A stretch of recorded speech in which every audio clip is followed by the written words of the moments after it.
ইমাম হুসাইন সত্যের পক্ষে ছিলেন এবং সত্য যারা গ্রহণ করতে চায় তাদের দিকে এগিয়ে গিয়েছিলেন।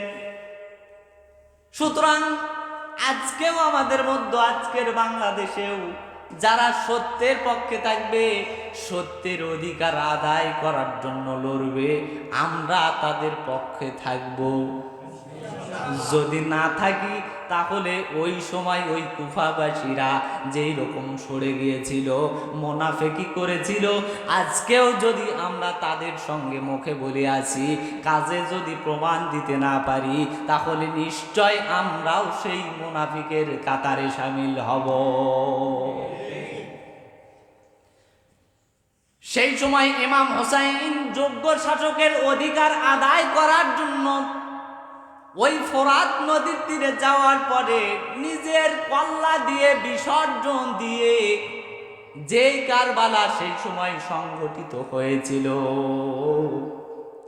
আজকের বাংলাদেশেও সাধারণ শিক্ষার্থীরা নিজের যোগ্য মেধার অধিকার আদায় করতে গিয়ে জীবন দিয়ে বাংলাদেশে আজকের কারবালা সংঘটিত হয়েছে।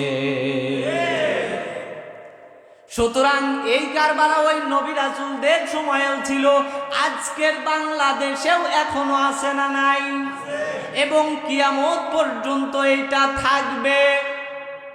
আকাশ থেকে যদি বৃষ্টি পড়ে জমিনের উপরে, সেই জমিনটা যেই রকম ফসলের জন্য উর্বর হয়ে যায়, আমরা জানি যেই জমিনে শহীদের রক্ত ঝরে, সেই জমিনটাও ইসলামের জন্য উর্বর হয়ে যায়।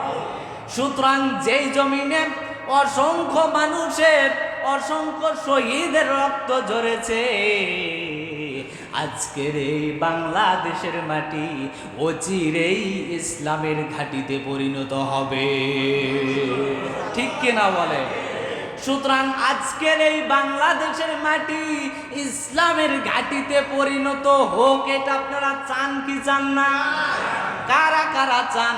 আল্লাহ রাব্বুল আলামিনকে দুটি হাত তুলে দেখায় দেন। লিল্লাহি তাকবীর, লিল্লাহি তাকবীর। আল্লাহ আমাদেরকেও ইসলামের জন্য কবুল করুন।